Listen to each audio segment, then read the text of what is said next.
선한 일에 열심을 내라. 아멘. 오늘 저와 여러분에게 하나님께서 하시는 말씀은 선한 일에 열심을 내라는 것입니다. 이 디도서 2장 14절에 있는 말씀은 하나님이 우리를 구원하신 이유, 목적, 이것을 아주 간결하게 짧게 설명해 주고 있습니다. 우리 디도서 2장 14절 같이 다시 한번 읽어보도록 하겠습니다. 그가 우리를 대신하여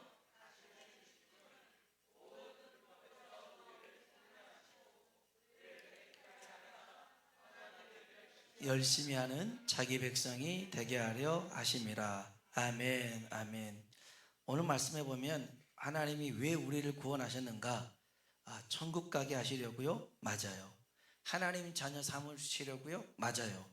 복을 주시려고요? 다 맞습니다. 근데 여기에서는 이렇게 말씀하시죠. 선한 일을 열심히 하는 자기 백성이 되게 하려 하심이라. 아멘. 여러분, 하나님은 열정의 하나님이신 줄로 믿습니다. 세상 모든 민족이 구원받기까지 하나님은 쉬지 않으십니다. 주님이 그 계획을 이제 이루시고 또 나타내시기까지 하나님이 열심히 얼마나 대단했냐면 구약성경 이사야 9장에 보면 이런 말씀이 있어요. 이사야 9장 7절입니다. 같이 한번 읽어볼까요? 그 정사와 평강이 무궁하며 또 다윗의 왕자와 그의 나라에 군림하여 그 나라를 굳게 세우고 지금 이후로 영원히 공의로 그것을 보존하실 것이라. 만군의 여호와의 열심히 이를 이루시리라. 아멘. 하나님께서 우리를 구원하신 그 일 하나님이 작정하셨는데 열정을 가지고 이루시겠다라는 것입니다. 오늘 이 하나님을 믿는 우리는 열정이, 뜨거운 심장이 우리에게도 있어야 될 줄로 믿습니다.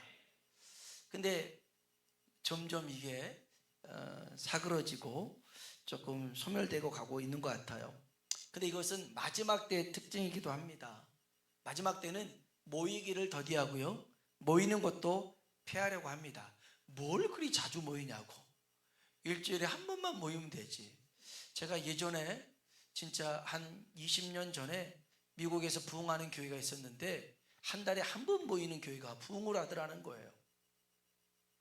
이 부흥이 종종 한 달에 한 번씩 모이니까 얼마나 좋아요. 그러니까 그런 교회가 자주 늘어난다는 것이 안타까운데, 근데 최근에 우리나라에서도 그런 교회들이 있대요. 한 달에 한 번 모인대요. 제가 아는 어느 교회는 일주일에 한 번만 모여서 예배 드려요. 주중에는 안 드리더라고요. 안타까워요. 히브리서에 보면 이런 말씀이 있어요. 한번 히브리서 10장 25절인데요. 같이 한번 볼까요? 히브리서 10장 25절. 없어요? 저만 읽을까요? 없나요? 있잖아요. 자, 같이 한번 읽어봅시다. 시작. 모이기를 피하는 어떤 사람들의 습관과 같이 하지 말고 오직 권하여 그날이 가까움을 볼수록 더욱 그리하자. 아멘. 모이기를 피하는 어떤 사람들의 습관을 쫓아가지 말라는 거예요. 서로 권면해서 주님 오신 그날 가까울수록 더욱 모이기에 힘쓰라는 것이요. 여러분, 더 모여야 합니다. 힘써 모여야 합니다. 교회가 탄생한 오순절의 성령의 역사도 120명이 모여서 기도할 때 나타난 줄로 믿습니다. 성가들이 이렇게 모여서 찬양하니까 얼마나 힘이 있어요. 근데 이제 코로나 때 몇 명 없을 때도 있었어요. 막 3명, 4명 막 그래요. 참 그때를 생각해 보면 우리 지휘자님이 참 대단한 것 같아요. 정말, 아니 앞에서 인도하는 사람이 몇 명 없으면 속 타지요. 그래서 그분들을 가지고 이제 해야 되는데 참 그런 거 보면 참 고마움을 느껴요. 감사해요. 또 우리 그 성가대 하신 분들도 우리 지휘자님을 통해서 점점 그 실력들이 늘어나고 있음을 다 알잖아요. 할렐루야. 감사합니다. 여러분, 더욱더 모이게 힘쓰길 주의 이름으로 축복합니다. 로마서 12장 11절에 보면 이런 말씀이 있어요. 한번 로마서 12장 볼까요? 부지런하여 게으르지 말고 주를 섬기라. 아멘. 부지런하여 게으르지 말고 열심을 품고 주를 섬겨라. 아멘. 열심을 가지고 주님 섬겨야 됩니다. 주님이 우리를 책망하실 때가 있습니다. 징계하신 까닭이 있는데 요한계시록 3장 19절에 보면 이런 말씀이 있어요. 한번 볼까요?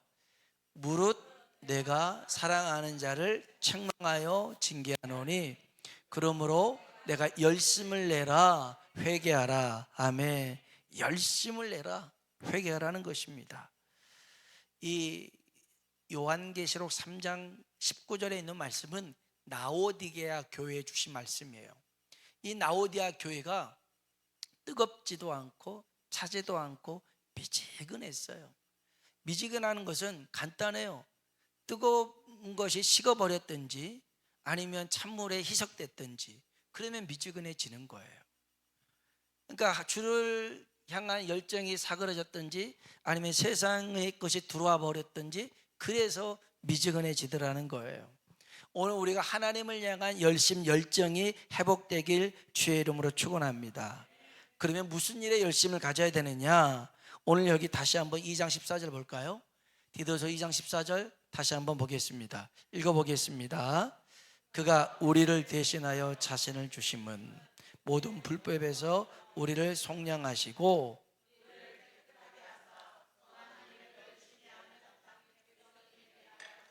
아멘. 어떤 일을? 선한 일을 열심히 하는 자기 백성. 선한 일은요, 착한 일, 구제하고 봉사하고 도와주는 일, 포괄적으로는 포함되지만 더 중요한 것은 선한 일이라고 하는 것은 주님의 일을 하는 것이 선한 일입니다. 하나님이 기뻐하는 일을 하는 것이 선한 일입니다. 생명 살리는 일이 선한 일인 줄로 믿습니다. 누가복음 18장에 보면 부자 청년 얘기가 나옵니다. 이 청년이 예수님을 향해 이렇게 부릅니다. 선한 선생님, 내가 어떻게 해야 영생을 얻을까요? 영생에 초점을 맞췄습니다. 하지만 그는 영생과 동떨어지게 이 세상 것을 놓지 못하니 주님을 따라가지 못한 게 나오죠. 그는 선한 선생님이라고 불렀습니다. 요한복음 10장에 보면 예수님을 나는 선한 목자라고 얘기합니다. 그러면 선한 게 뭐예요? 아까 얘기했지만 하나님을 기쁘시게 하는 일, 또 생명을 살리는 일이 선한 일인 줄로 믿습니다. 나는 선한 목자라. 내가 온 것은 양으로 하여금 생명을 얻게 하고 더 풍성히 얻게 하려 함이라. 이게 선한 목자 되신 주님의 말씀이죠. 여러분, 악한 일은 뭘까요? 쉽습니다. 반대로 생각하면 돼요. 하나님이 싫어하는 일, 생명을 죽이고 생명에 무관심하는 일입니다. 방관죄가 있고 방조죄가 있습니다. 어떤 죄의 처벌이 있을까요? 방관죄, 방조죄. 어떤 거요? 이럴 땐 둘 다? 방관이라고 하는 것은 이겁니다. 길을 지나가는데 어떤 사람이 누구를 죽이려고 해요. 그래도 지켜만 보는 거예요. 이걸 방관이라고 합니다. 방조는 이렇습니다. 같이 있던 친구가 갑자기 다른 사람을 죽이려고 하는데 아무것도 하지 않고 보고만 있어요. 이거를 방조죄라고 합니다. 방조. 그러니까 방관은 나랑 좀 상관없어요. 지나가는데 누가 누구 죽이려고 하네, 이거 보고 있는 거 방관이고, 같이 있는 일행이 누군가를 죽이려 할 때 아무 조치를 하지 않는 것이 방조죄라는 거죠. 법은요, 방관죄에 대해서는 처벌하지 않아요. 방조죄에 처벌합니다. 그런데 우리는 법적 책임이 없다 할지라도 도덕적인 책임은 비껴나갈 수 없잖아요. 지금 죽어가고 있는데 그냥 아프겠네 하고 지나가면 안 되잖아요. 가야죠. 지나가 버린 사람들이 있었어요. 강도를 만나가지고 모든 것 뺏기고 죽어가고 있는데 제사장 지나갑니다. 레위인 지나갑니다. 근데 사마리아인은 가서 이 사람 아픈 곳에 약을 발라주고 그 사람 데리고 와서 주막에다가 두고 치료비를 줘가면서 이 사람 살리려고 합니다. 주님이 물어봐요. 제사장 레인, 사마리아인 세 사람 중에 누가 진정한 이웃이냐? 누굴까요? 사마리아인입니다. 사마리아인. 제사장 레인은 믿는 사람이라고 하면 사마리아인은 믿지 않는 사람이에요.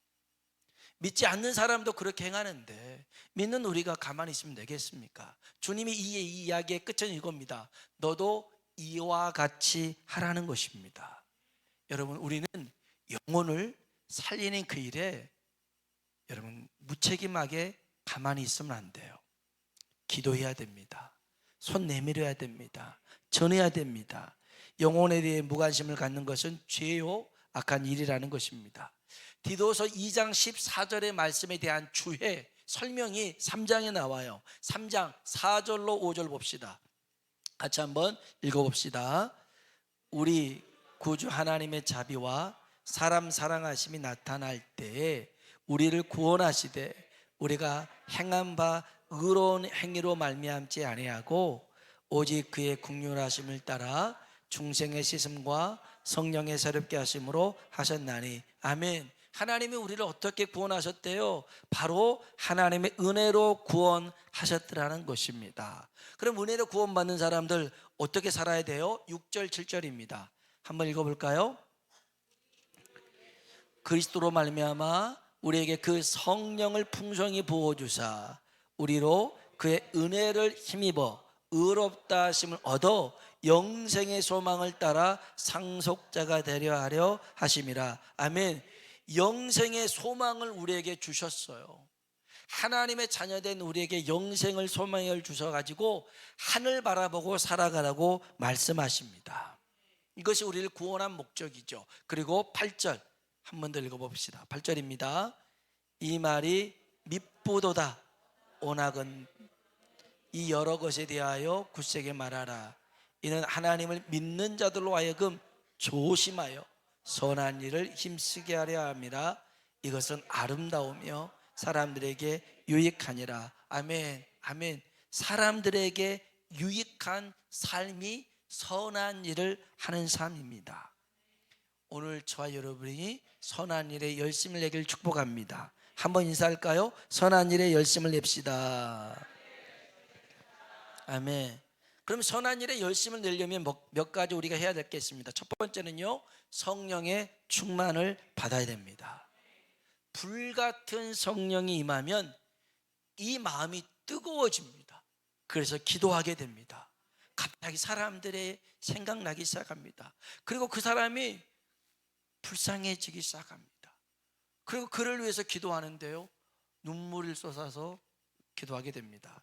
지난 화요일 날 그 한예종 기독교 동아리에서 예술인을 중심으로 예배하는 곳에서 제가 또 말씀을 전하고 왔었어요.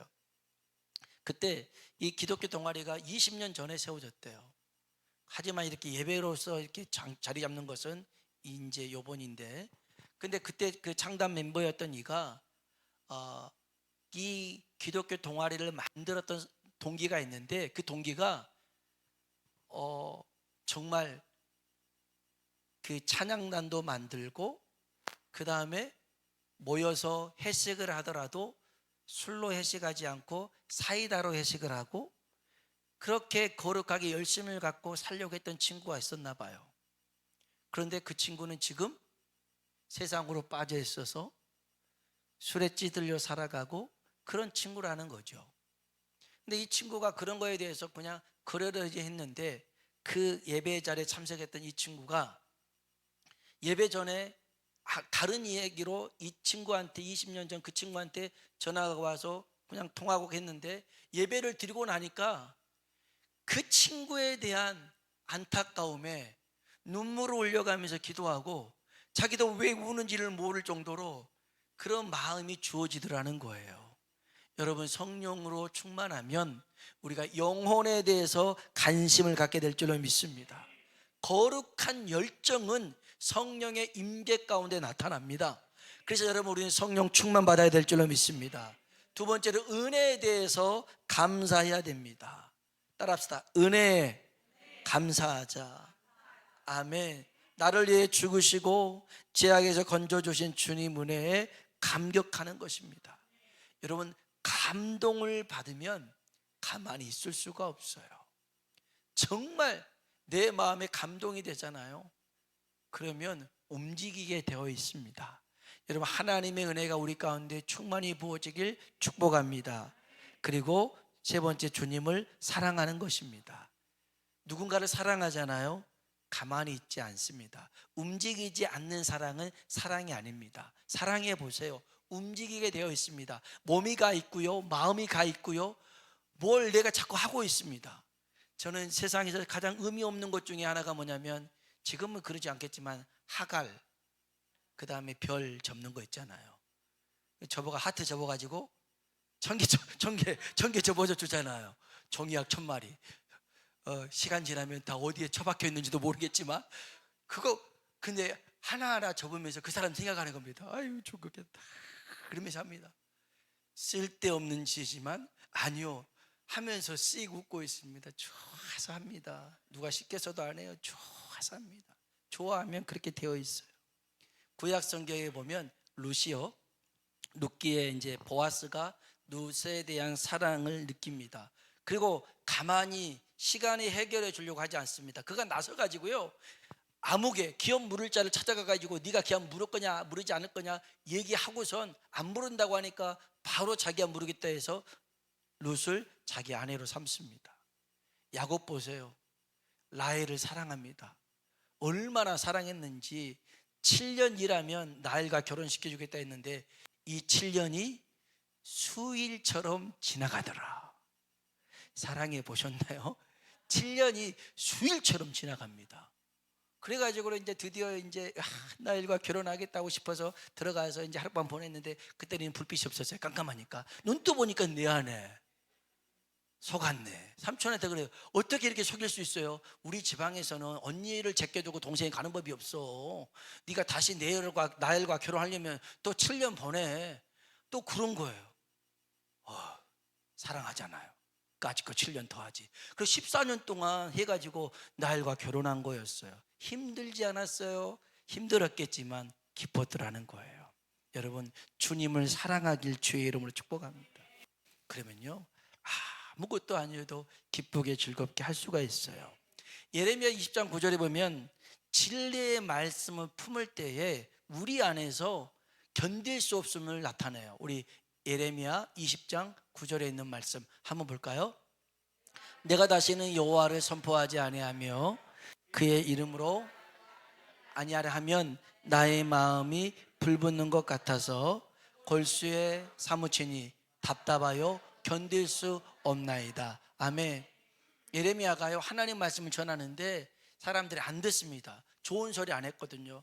니네가 이렇게 잘못해서 바벨론으로 포로로 잡혀가겠다니까 이런 매국노를 받나 하면서 사람들이 예레미야 말에 길을 닫아버리고 돌로 던지고 막 그랬었어요.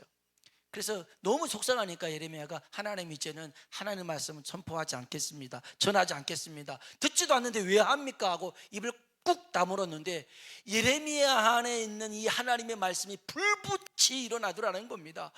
그래서 입을 열지 않으면 견딜 수가 없었어요. 그래서 그는 입을 열어서 다시 하나님의 말씀을 선포했더라는 것입니다. 중심이 불붙는 것, 여러분, 이거 여러분 경험할 수 있어요. 어떻게 경험하냐면, 여러분 뜨거운 그 국에 있는 두부를 그냥 씹지 말고 홀딱 삼켜버리세요. 홀딱 삼켜버리면 요 안에서 난리가 납니다. 발작 일어납니다. 이 안에 두부가요 엄청나게 효력을 발휘하거든요. 죽습니다. 여러분, 예레미야도요 이 하나님 말씀이 그 안에서 불릴 듯이 일어났다는 게 이거였어요. 여러분, 소망을 품고 기도하시길 바랍니다. 낙심할 틈을 주지 않는 겁니다. 오늘 저와 여러분이 선한 일에 열심을 품는 자가 되길 축복합니다. 프랭크 미드라는 사람이 우화를 썼어요. 이겁니다. 한 번은 사탄이 부하들에게 어떻게 하면 기독교인 크리스찬들을 지옥에 갈 수 있겠냐 공모를 합니다. 공모를 해요. 그래서 어떤 친구가 이제 이론이라는 작은 악마가 와서 이럽니다. 하나님이 없다는 것을 이론적으로 설득하면 됩니다. 그랬더니 두목이 안 돼. 얘네들은 하나님이 있다라는 것을 마음속에 품고 사니까 이론 가지고는 안 돼. 그럽니다. 그러니까 다음에 온 악마가 그럽니다. 그러면 의심이라는 악마가 뭐라고 하냐면, 의인이 고생하고 악인이 잘 사는 것을 계속 보여주면 신앙을 버릴 겁니다. 우리도 그러잖아요. 잘 믿는 사람이 못 살고 세상에서 즐기는 사람이 잘 사는 모습 보면 속상하고 이게 뭐냐 할 때가 있잖아요. 그런데 두목이 그럽니다. 안 돼. 그들은 끝에 가서 의인이 승리할 것을 알기 때문에 그렇게 의심으로 해서는 안 될 거야 그럽니다. 그랬더니 마지막으로 나태라는 악마가 찾아왔습니다. 기독교인들 지옥 보내는 방법은 간단합니다. 서두르지 마. 2번만 하면 됩니다. 서두르지 마. 천천히 해. 나중에 해. 서두르지 마. 요것만 하면 기독교인들은 다 지옥 갑니다. 그래서 이 제안이 당선됐다는 거 아닙니까? 여러분, 요한계시록 22장 20절에 보면 이런 말씀이 있어요. 있나요? 네, 읽어봅시다. 이것들을 증언하신 이가 이르시되 내가 진실로 속히 오리라 하시거늘. 아멘. 따라합시다. 아멘. 주 예수여 오시옵소서. 아멘. 여러분, 아멘 주 예수여 어서 오시옵소서 할 수 있는 사람, 그 사람은요 게으르지 않는 사람입니다. 열정을 품고 주를 위해서 선한 일에 열심을 가진 자가 주님 오심을 기다릴 수 있어요. 오늘 저와 여러분이 그러한 사람 되길 주의 이름으로 축복합니다. 우리 아까 불렀던